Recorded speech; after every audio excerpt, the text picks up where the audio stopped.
Amy. It's great to have you back at Crossway Kids Online. We have so many cool stories in store for you today. Let's jump straight into it.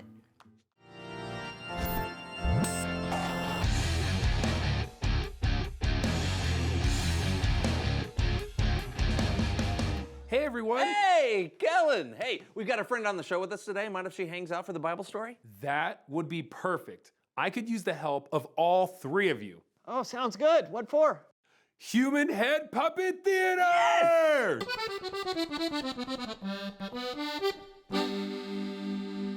Today's story comes from the book of 1 Samuel. Now, you might have heard of the story of a shepherd boy named David who defeated a giant named Goliath. Well, after that, but before David became king of Israel, he and his men were staying in the desert of Paran. Nearby, in a place called Carmel, was a man named Nabal. Nabal owned a bunch of goats and sheep, and he was super wealthy. I am Nabal. I love my money and my land and most of all, my sheep. Oh. You love your sheep most? Oh, and of course you, my wife, Abigail, I love you equally as much as my sheep. Thank you. Now, who wants a haircut? So it was sheep shearing time for Nabal, which was usually a great time of celebration because sheep's wool could be sold for a lot of money. And when David heard that Nabal was clipping the wool off his sheep, he thought it would be a good time to ask Nabal for a favor. So David sent a message to Nabal.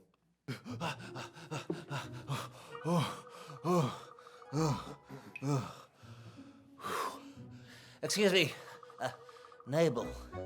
Yes? Hello, I have a message from David, son of Jesse. May you live a long time, and everything you go well with you and your family. When your shepherds here are with us, we protected them. Ask your servants, they'll tell you. So please be kind to us and give us anything you can find for us. Is that all? Yes. Good. Then allow me to respond. Okay. Ahem. Who is this David? I don't know a son of Jesse. Why should I give away my bread and water? I mean, we're pretty hungry, and we are living in the desert. I don't care. Why would I give food to men who come from who? Where? It's just wool. It doesn't hurt. Go! David's not gonna like this! Yeah, David did not like that.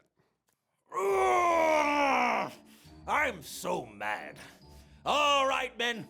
How many of us are there? You see, 1, 2, 35, 400. Yes, each of you put on your swords. Nabal will pay for this insult. I'll be all like, shing, ha, and ha, and ha ha. Watch out, Nabal. To battle! It seems like everyone was kind of overreacting, doesn't it? There was going to be a war over something that seems so small. Fortunately, there was one person who kept her head. When Abigail heard how Nabal had treated David's messenger, she came up with a plan to make peace.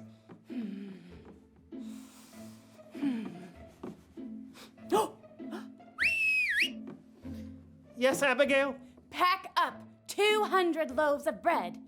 Right. And 200, come back, and 200 cakes of fresh fig. Figs, got it. And 100 raisin cakes. Bread, figs, raisins. Check.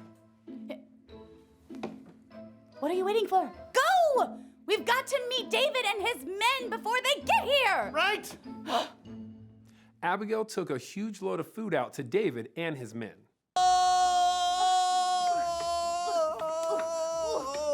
Pardon your servant, sir. Oh, hello. Please let me speak to you. Don't pay any attention to that evil man Nabal. He's always doing foolish things. Well, you got that right. I mean, literally, his name means foolish person. Oh. Listen, I didn't see the messenger you sent before. I've brought gifts to give to your men, see? Are those raisin cakes? Sir, the Lord has kept you from getting even with Nabal. You will rule Israel someday. Now you won't have to worry about that time you got revenge for no good reason. Praise the Lord.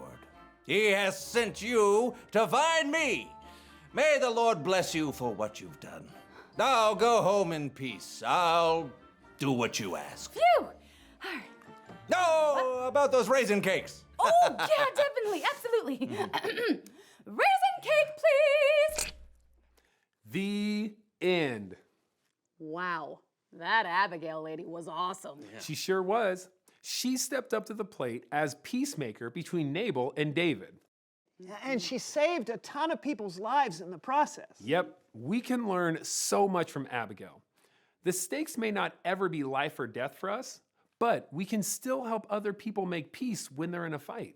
Yeah, that's good to remember. Hey, thanks for the awesome Bible story, Kellen. Hey, my pleasure. I'll see you guys next time.